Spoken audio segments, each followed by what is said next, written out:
I'm very happy to have you again, Matt. Tell me more about your project, which involves Dr. Mohammed Najjar and Professor Thomas Levy. Yeah, well, first of all, thank you for having me. I'm really happy to speak to you again about the work that we're doing in Faynan. Um, so, as you and probably many of your listeners know, the LRAP team has been working in Faynan for over 25 years now and doing a lot of work in various time periods of the amazing archaeology. We've kind of reached a point in the project where we're not doing active excavations anymore. After a long time excavating, there's a lot of data uh, in the lab about what can we do with this data to help publish information about the amazing archaeology of Faynan to a broader audience than we usually do in academics, where a lot of times, people visit a site such as a site in Faynan, and they do research and they publish in peer-reviewed journal articles that are usually in English. And the people who live in regions like Faynan and um, and the people who even work on the projects, they don't often get an update about what archaeology has been done and the results of the project. And so we're trying to address that issue by publishing some digital projects where we publish information about the archaeology of Faynan in both English and Arabic to make sure that especially um, Arabic speaking Jordanians can access this information and learn a little bit about what we're doing and also hopefully going forward also contribute some of their own knowledge to what they know since a lot of people who live in the region, they're very knowledgeable about their own cultural heritage and they have a lot to offer as well. So we're trying to kind of move in that direction to help engage them in the archaeology. Did you study mines in Wadi Faynan, notorious mines, copper mines hmm that were exploited in Iron Age and later on during the Roman Byzantine times and early Muslim periods? hmm Yeah, so the mines in Faynan and the copper resources there really provided the impetus for a whole thousands of years of exploitation of copper and the development of these very complex societies that developed in the region. And so in the Iron Age, which is, my particular specialty, it's what I was the focus of my PhD dissertation. The work we've done there has shown that a a local nomadic society was able to develop in the region, develop a great deal of complexity based on exploiting these copper mines.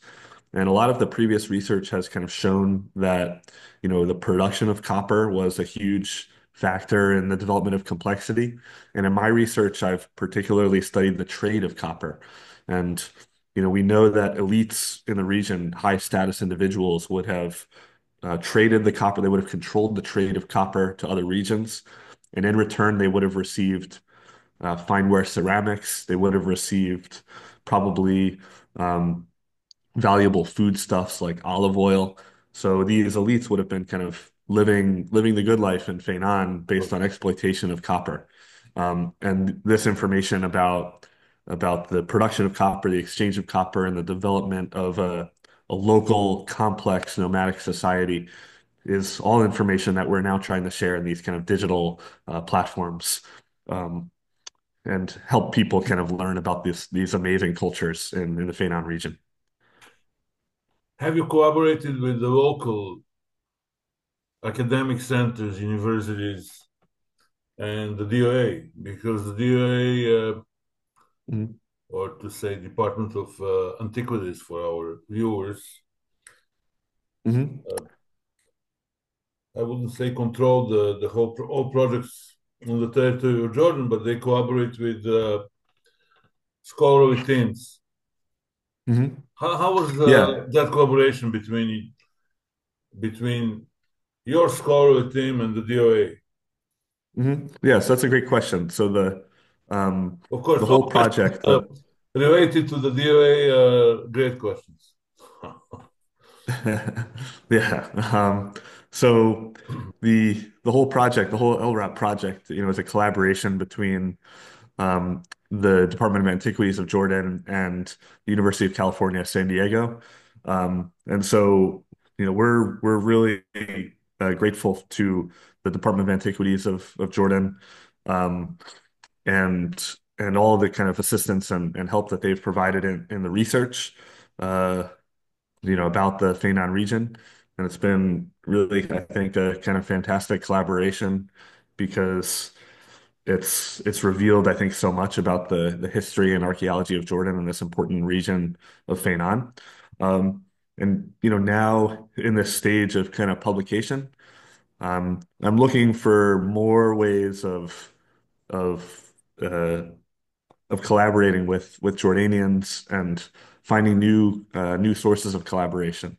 And so on these digital public archaeology projects, of course, um, Mohammed Najjar has been an important part of the team, and I've also collaborated with Samia Khalaf-Kafafi, Of course, from who's April. the librarian Yes. at ACOR, and she's been a really integral part of the team, especially in helping to develop this Arabic text, and also at Wichita State University, where I'm an assistant professor now.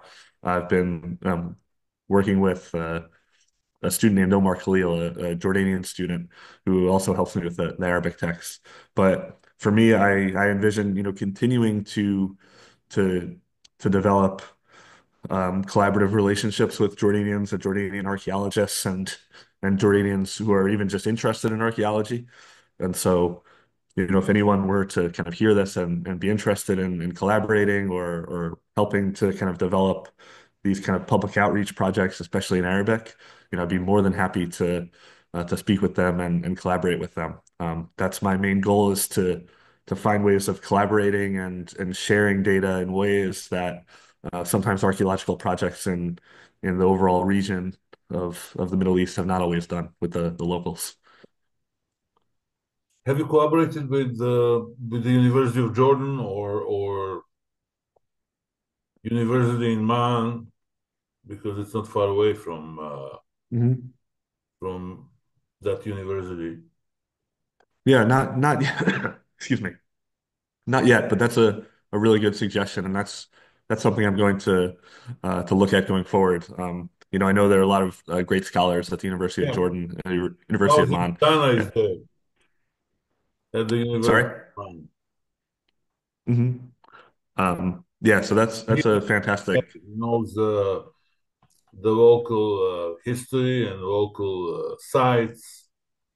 hmm Been very active with different Dutch teams that operate in Utrecht and Petra region. hmm Yeah. And so that's a really fantastic suggestion, and that's something that we probably our team needs to do more is develop these local collaborations, and that's something that I always look to do. And I think in this kind of collaborative and public archaeology work, you can never give yourself a pat on the back and say we're doing a great job, but you need to say to yourself, how can I collaborate more and integrate more locals and people whose cultural heritage is that question. And so that's something I always look to do, and sometimes it's hard to do from a distance.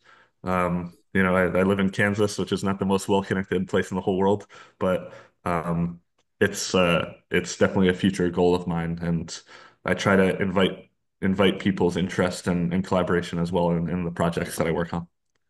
What caused the decline in the copper production in Wadi Faynan compared to late Bronze Age and especially Iron Age? hmm The later periods witness a decline in copper production, named Yes. Islamic period. hmm So, the start of copper production in the very end of the late Bronze Age or the early Iron Age is kind of a unique historical phenomenon since it kind of originates in this sort of this political and to some extent economic vacuum that occurs after the late Bronze Age collapse. So of course, in the late Bronze Age, there was a huge amount of copper being exploited and produced and exchanged across the Mediterranean in Cyprus, which was a kind of Yeah. major source of copper. And so after the late Bronze Age collapse, that copper became a little bit less available to the people living in the Levant, and so they had to turn elsewhere for copper resources. And the mines in Faynan were kind of a convenient option at that time um, for exploiting copper. And you know the problem is the excuse me, the mines in Faynan, they're you know fairly uh they're fairly remote in terms of this is an area, it's very dry, it's very arid. The fuel for copper smelting is not widely available, so it's challenging to continually provide um fuel for the smelting, which is very kind of fuel intensive process. And so as the copper industry developed in that region, it started to decline and started to be a little bit outcompeted by other resources elsewhere. As the world economic system started to increase over the course of the Iron Age, and as different regions became more connected as the Iron Age progressed. So a lot of people like to look for kind of one simple factor. The way I see it is perhaps it became more difficult to source some of these copper fuel sources, especially as there was intensive exploitation in the region for hundreds of years. And also, it became easier to source copper from other areas. And so, what ended up happening was the inhabitants of the region, they they probably saw that they were receiving less profits from the copper that they were exploiting. And they probably also saw that they were receiving more profits from some of the long distance exchange that they were interacting with. So the spice trade from the east and southeast, from coming through Arabia, the people living in the Faynan region um, and the Wadi Araba were able to kind of participate in this trade and probably also take the cut of the trade that was coming through. And so they probably thought to themselves, why should we get involved in this very hard and difficult work of copper production when we're making just as much profit and cut of goods from this spice trade as things go on. So that's kind of how I see the end of the copper trade in Faynan. But it doesn't mean that the society that kind of ended up living in that region wasn't equally as complex, because they were still nomadic and they were still able to really play a key role in the long distance exchange that was happening in the region. We also have written sources that testify on connectivity between Wadi Faynan and sugarcane production in Ghor Safi. Actually, copper Mhm. vessels were used in sugar factories in Ghor Safi in Zoara. Mhm. And my good friend and head of that project, Konstantinos Politis, wrote books about correlation between Wadi Faynan and copper production in Wadi Faynan and the Ghor Safi or Zoara sugar Mhm. factories. We are talking about Ayyubid Mamluk period. With the Mhm. emergence of Ottomans in 1517, we have a kind of decline in copper production in Wadi Faynan. Mhm. How significant economically was copper production, and how the decline in copper business affected the local community in Wadi Faynan? Yeah, so that's a really good question. And there I think it's sort of a smaller version of what happened in the Iron Age, where the copper production developed in response to a very a very kind of unique and interesting set of local conditions where the um, there was a need for these copper vats involved in sugar production, as you mentioned, and it became easiest to source the copper locally. But as time progressed, changing global economic relationships meant that um, it was no longer as easy to it was no longer the best option to source the copper from this area, which again is kind of a difficult area to exploit. And the work of my colleague Ian Jones and Faynan studying the Islamic period has been really interesting to shed light on this. So um, I think we should probably interpret the end of copper production in the Islamic period similar to how we kind of interpret the end of copper production in the Iron Age, where the people that lived there and exploited copper, they they didn't just kind of disappear and they didn't just die off when copper production stopped, but rather they probably engage themselves in different pursuits and they engage themselves in different kind of economic activity and perhaps in a somewhat different area as well. So part of archaeologists' challenge is to discover, you know, in these periods of supposed collapse when things all kind of come crashing down or when a particular industry ends, we need to try to understand what happened to the people that were still engaged in these things and what resilience did they show and how did they adapt to changing conditions? And so that's, I think, a challenge for archaeologists, probably not in the Faynan region, but in other regions that say, okay, the people that were working in Faynan before, where did they go after um, the copper production stopped? Do So you that's a collaborate, really interesting do you question. collaborate with the CBRL because they also have a project in Wadi Faynan and they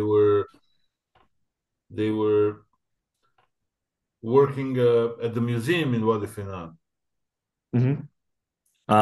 Yeah, so we always in our work with the LRAP project, we always rely very heavily on the excellent work that the CBRL has done, and Exactly. they The did some excellent surveys. the Council Um, for British Research in Levant to explain this to our viewers. mhm. Even Yeah, though yeah. So even though they're British academia has some financial problems, they're still productive at the CBRL. Maybe one day, I mean, they're shutting down historical and archaeological departments in the UK because of the Brexit and all kinds of austerity measures. So they're heavily affected by what's going on in the UK, and with the lack of Mhm, funds, they also cut mhm. wines and alcohol at their lectures since 2017. Mhm. So it's probably another austerity measure by Brits. Are you Yeah, yeah. involved with the museum in Wadi Faynan? Yeah, so I was really excited to see the museum in Wadi Faynan in development, and haven't actually visited the completed museum, Yeah. but I think it's a fantastic resource to have, and it's really important. And I think the CBRL and has done some kind of excellent work in public archaeology for kind of helping to share these amazing archaeological resources with the public. And that that kind of work and sharing with the public is something that we're also trying to complement and trying to provide another angle on. And so the stuff that we've been doing has been digital, has been online, a couple of online resources talking about the archaeology of Faynan. Um, but I think having an in-person museum is probably even more important and really helps to share with the local communities especially. And so, looking forward, we are also trying to think about ways of deepening the collaboration with CBRL and the Wadi Faynan Museum, and maybe find some ways to provide connections between the digital resources that we've been developing and kind of an in-person resource. So that the locals in Faynan and people who visit Faynan can find a connection between the the resources that they might look at on the internet and the actual archaeological sites that they can visit in person and also the museum. Do you think that Wadi Faynan and the whole area of Wadi Araba has a Mhm. potential for tourism? Because that area is not as popular as Jerash or Petra or Wadi Ram. Mhm. I think it does. I think it does have a potential for tourism, and I think the story of local um, complex society developing in the region is is a really exciting story, and the sites are absolutely amazing, and the region is incredibly beautiful, and I think probably also the connection of the Iron Age archaeology to, the some of the biblical narratives and kingdoms, which is not something that I focus on necessarily in my research, but it's something that I think appeals Yeah. to many tourists and many people who visit the region. This connection to some of the um, biblical stories. And so I think there definitely is a potential for tourism.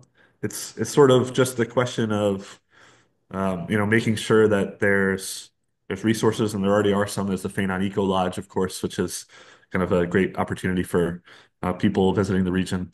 Um, but sometimes I think tourists just like to follow where other tourists go. So over time, it's probably a process of developing some of the infrastructure for tourists to visit, and then just advertising it to more tourists. But that's part of what we try to do with our digital work is kind of share this story of the amazing archaeology of Faynan with kind of a wider audience and encourage more people to experience that. And hopefully that will also bring some kind of economic benefits to the region, um, which is, an amazing region to visit, I think. Can you say more about your digital project? Mhm. Yeah, so right now we have two digital projects that are focused on the archaeology of Faynan.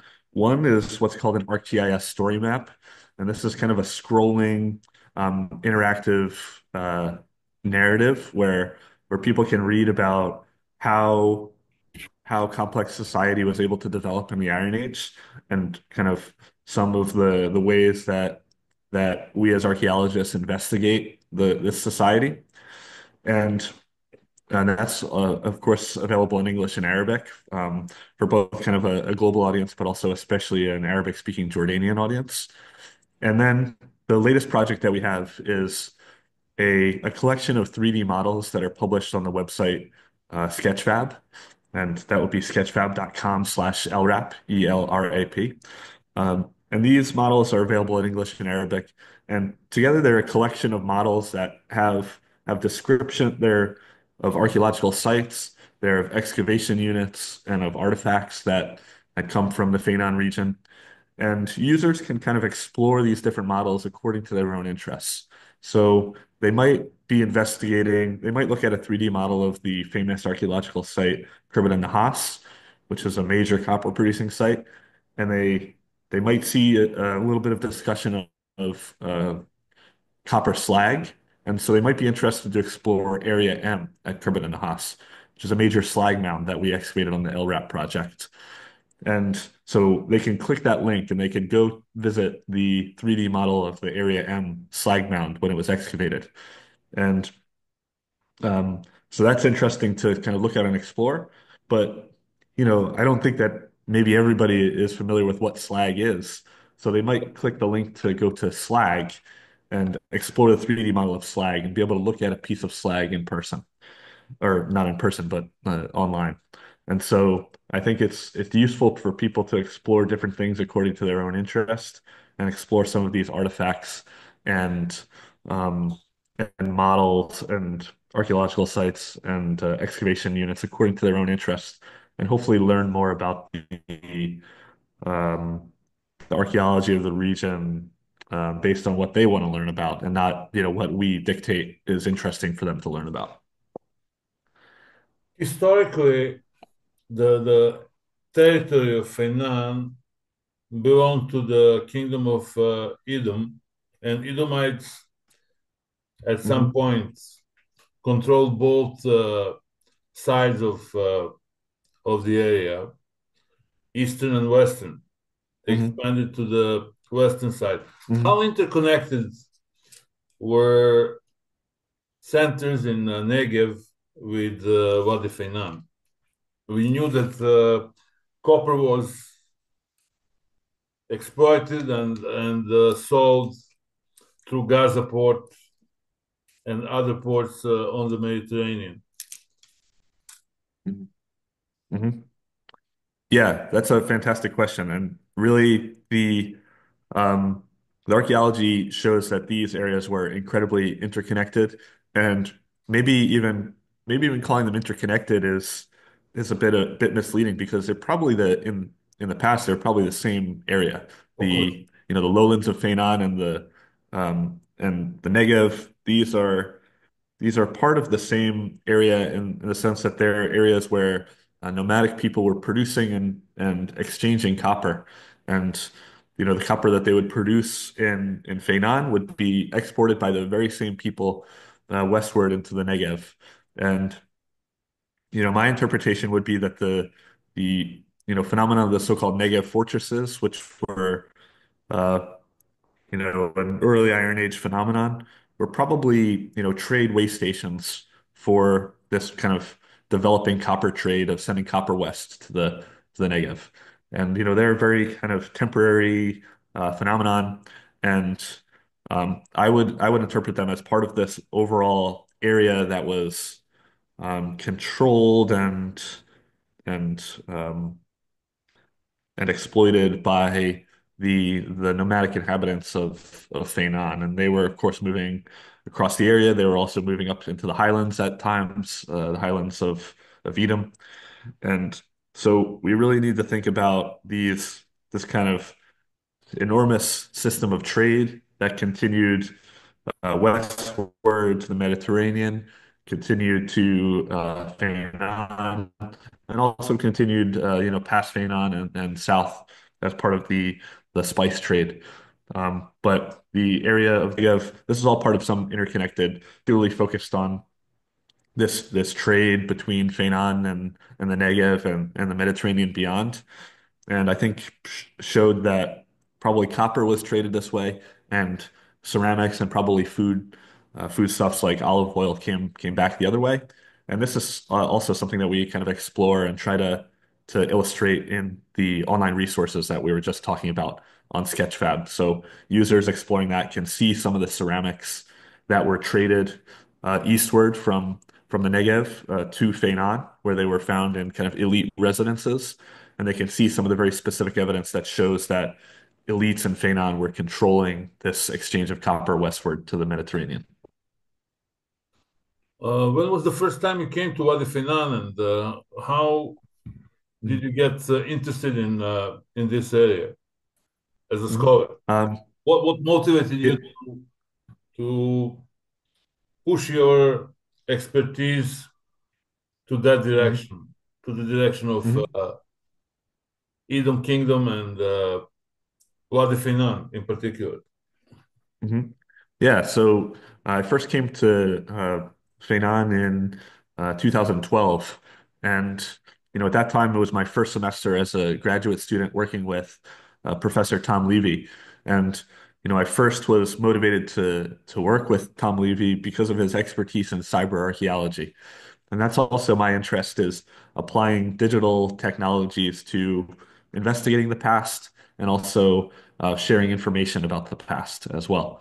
Um, and so, you know, Professor Levy had an expertise in this, and he had an active field project going in in the Faynan region.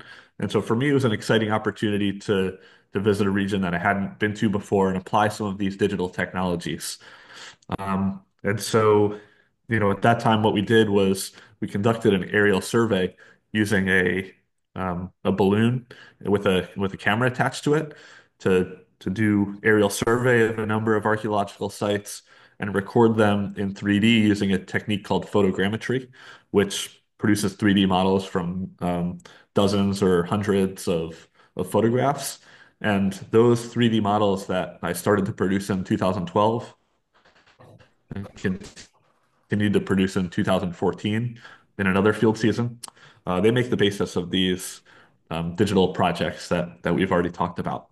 So what first drew me to investigating the region was um, the opportunity to apply some of these digital tools. But then I also became fascinated in the archaeology of the region after, investigating some of these really important and significant archaeological sites like Khirbet and Nahas and Khirbet Algeria, and also um, I got the chance to excavate at an earlier Neolithic period site, Wadi Faynan 61, and work with Ian Jones at Khirbet Negib El Semer.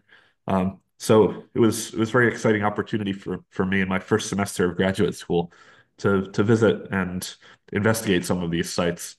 And now in some way I'm trying to also um, invite other people to become interested in the archaeology of the region through digital platforms as well. Since I kind of fell in love with archaeology of the region, and I think other people can too if they get exposed to it.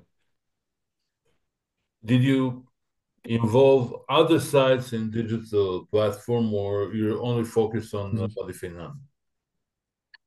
So for right now, the project is only focused on Wadi Faynan, since this is the area where we have the most, our project, the LRAP project, has the most digital data and has the most expertise. Um, but I think there's a big opportunity for other projects, especially projects that work in Jordan, to do some digital public archaeology. And I know there's other projects like, for example, the Madaba Plains project. They do some really good public archaeology, and they do work with museums in Jordan, which similar to our discussion of the Faynan Museum, is really good to have that in-person touch. But I think there are many, many projects in Jordan now that are collecting a lot of amazing digital data. And I would encourage them to start to publish some of that data in digital platforms, because I think not everybody has the chance to go and visit a museum in person, but there's a kind of wider audience, including Jordanians, who can um, visit sites online when the data is published online. So there's a great opportunity for that. And so far, what our results have seen is that a lot of Jordanians are interested to visit these digital platforms and and kind of explore some of the archaeology that they probably know a little bit about, at least. Some people know a very lot about, but they're interested to explore some of these digital resources as well. What was the feedback from the local community? You mentioned Madaba Plain projects and Mhm. Madaba Plain projects run by Oysten Obianka Mhm. and Bethany Walker involved Mhm. the local community. Mhm. Yeah, so for this latest project, the project on Sketchfab, we've done a survey of Arabic-speaking Jordanians, and the survey has shown basically overwhelmingly positive results about people kind of interested in this platform and the archaeology that it shows, an opportunity to learn about the past. And people have said that it's nice that they can explore these sites and excavation units and models in 3D and not just exclusively in kind of text publications. So that's been really rewarding. I think we still have more work to do with the local engaging the local inhabitants in Faynan and the Bedouin communities there, especially. Um, uh, for these projects, we haven't had the opportunity to really seek out their feedback yet. So that's something that I'm thinking about and want to do more work on to bring this work to the locals and get their feedback and also integrate their feedback and their knowledge into the project as well.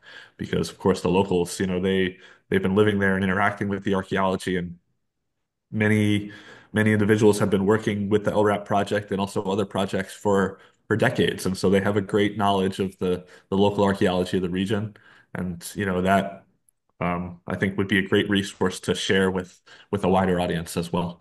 And so that's kind of a future goal of the project, and I'm always thinking about ways to move in that direction.